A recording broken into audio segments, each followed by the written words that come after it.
whatever you want to talk. And so when I took her down to visit my family, my mother said, call the whole family together.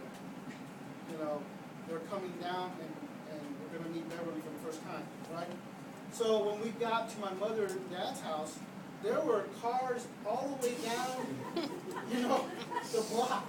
50 different families showed up to say hello to my wife, right? Welcome to the family. My mother, it's always traditional. The mother is the first one to greet. And so she said, mija, and that's it. She's part of the family.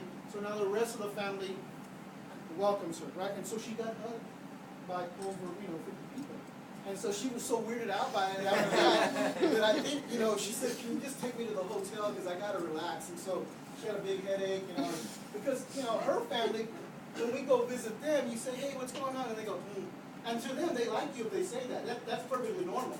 But for us, it's really about the experience, about coming in contact with them, hugging them, shaking their hand. And not only shaking their hand, but showing them that they mean something to you. You'll hold their hand and you talk to them like this.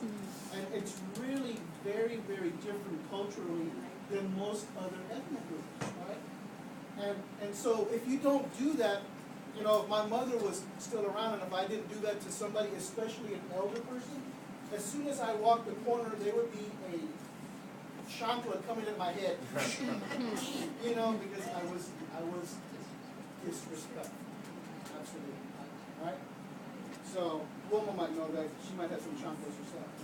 Right? Religion, there are certain religious groups that think that there should be no medical intervention, and that if a person comes down with an infectious agent, it's by the will of God that they will survive, right? I'm not going to talk about specifically, but we all know that there are several different groups that is true, right? And so sometimes, at least in the cases that I'm familiar with out of Del Valley, I'm not going to say which group, just out of Del Valley, one of the neighbors was a physician, and he knew that the young child had whooping cough, and he kept telling the parents, you need to take them to the physician or the ER so that they can be treated, because he's getting really, really bad. And so the parents wouldn't do that because they said, no, it's our belief that we shouldn't do that. So the physician took it upon himself to get a court order. Child Protective Services got involved. They came over, picked up a child, and then took them to the hospital, got them treated, and the young child survived. Right? So we're not going to get into the political kind of thing about that, or whether or not that's against our rights that are given under the Constitution. I'm just saying that I probably would have sided with that side was that safe person. Time of year. So when you talk about time of year, most people think that it's in the winter months that we become much more apt to come down with infections. Not true. It's really in the summer months, because the summer months is when we're much more social. And we go out, we have picnics, and we have get-togethers, and we have ACL, and we have all kinds of things going on. And it's that time of year that we really are congregating in masses, and that's when infectious disease spread. And then lastly, you want to consider the parasite or the infectious entity itself. How quickly it's able to adhere to a host. Does it have pili? Does it have a slime layer? How easily is it invasive once it gets into the body? Does it produce coagulase? Does it produce hyaluronidase? Isn't it cool that you know all these terms? The pathogen itself, how easily does it mutate viruses? How is it able to survive as an intracellular parasite? So now you have HIV, malaria, or chlamydia. And once they're inside of a cell in the body, and the immune system can't touch them, right? They're being protected by the cell, and the cell is actually coded as cell.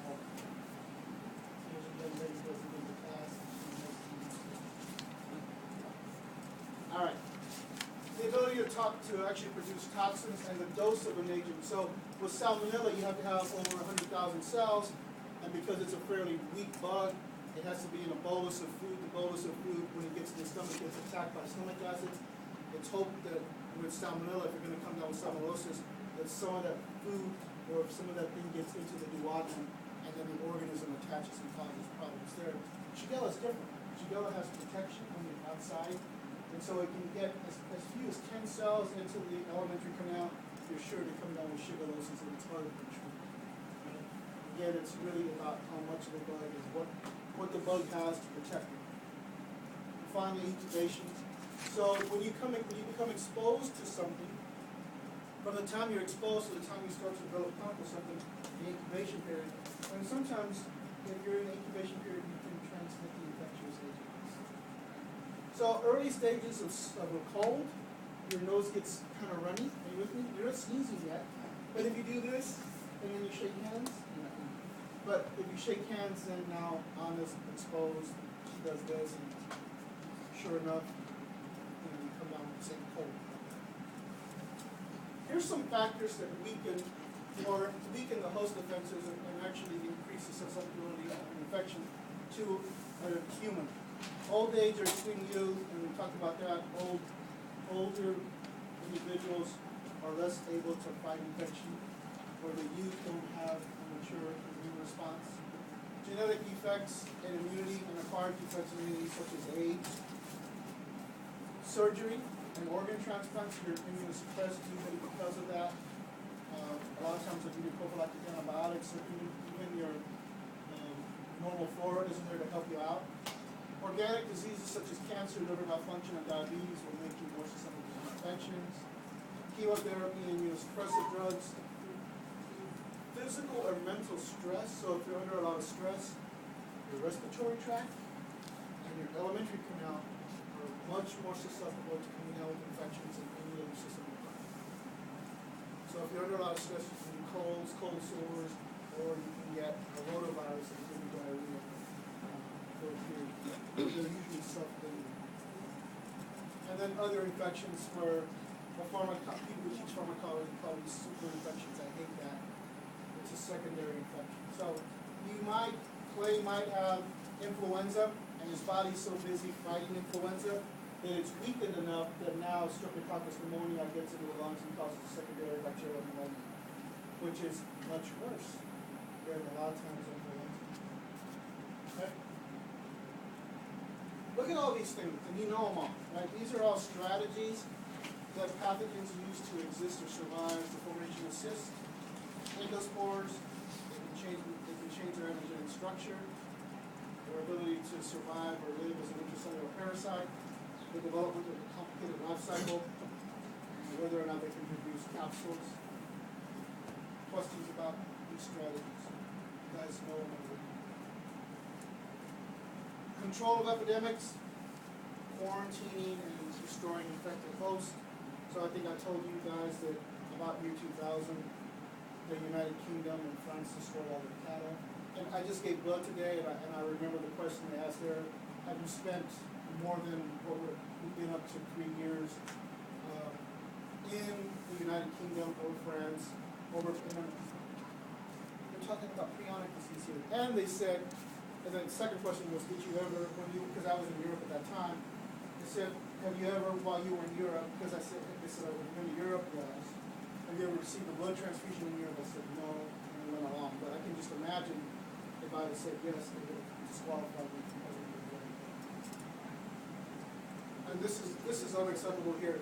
271 people in the United States on a daily basis develop a nosocomial infection. That's way too many. So let's privatize healthcare and not make it as accessible. Control of epidemics. We can destroy vectors, pasteurization, and water treatment. We should be lucky where we live just because of the water treatment. Because I can tell you, I've been to other countries, and I was just appalled that, oh my God, you know what?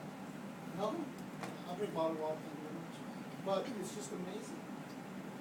Immunization, you know where I stand here. We beat this one to death. And so hopefully I'm going to see some really, really thoughtful papers due next Thursday. Right, Petro? Yes, sir. When you control hospital infections, this is the most important thing right here in Washington. Surveillance. We really do a lot of surveillance. And worldwide, the World Health Organization, and here in the States itself, CDC, we do lots of surveillance to actually try to figure out what's going on in the rest of the world. Why should we worry that there's this really strong strain of influenza in Brazil. Traveling. Because we can easily get on a plane, bring that little guy here, and now we have no immunity to it, and it's going to be really, really problematic. Right? So this is why we do surveillance worldwide. I need a new picture for my nurses because this is old. We don't dress like that anymore, huh? But ladies and gentlemen, as nurses, you guys are going to be the first line of defense for an epidemic. You guys are going to see the symptoms appear wherever you are, especially if you're working trauma or you're working ER. You're going to see these things come in. And hopefully you'll be able to put two and two together where I've seen 3 people with the same symptomology in the last 30 minutes. Oh my God, what's going on? And you continue to see those people come in, then you need to alert somebody because you might be in the early stages of an epidemic. And if the quicker we respond, the more likely we are to not have a serious outbreak. Right? Symptoms, signs, and syndrome. So symptoms are essentially what the patient says. They come into the clinic or the ER and they say, I feel really clammy, I think I have a fever, I'm really achy, my eyeballs hurt. All that stuff is symptoms, right? They are essentially objective that the patient is actually telling you, right? They're more subjective. More objectively are the signs, and this is what the healthcare workers can do. They can actually take a look at you. We have metrics, right? We take your blood pressure, and we can say your blood pressure is 180/20, you're in trouble. You can say your temperature is 101.3, you're in trouble. And so the more and more things you put together, palpitations are 95, you're in trouble. And you can put all these things together, and then you say we have something going on here, right? Not only does she appear to be dehydrated, but what else is going on? Together, the signs and symptoms then can make the syndrome. And so please be able to talk about the difference between signs, symptoms, and syndromes on the next exam. I'm not going to do inflammation. It is a really big time marker for infections, but I can get into this stuff and we'll never ever finish. So I'm going to really talk about swelling, edema when we talk about infectious diseases in the next coming weeks. And also with the terminology for blood infections and the difference between leukopenia and leukocytopenia and things like that, I will cover when we talk about septicemia.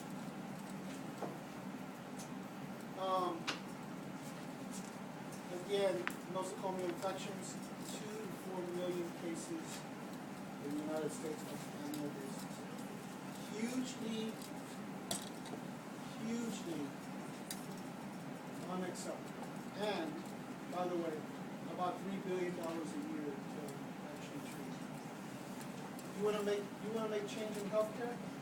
Let's make the healthcare workers be more proactive in taking care of patients.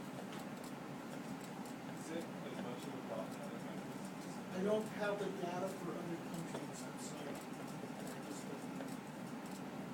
It'd be really interesting to see if you can extrapolate data out of Canada, which is a total healthcare system. You could extrapolate data. It'd be really interesting to compare what's happening. What's that? Yeah.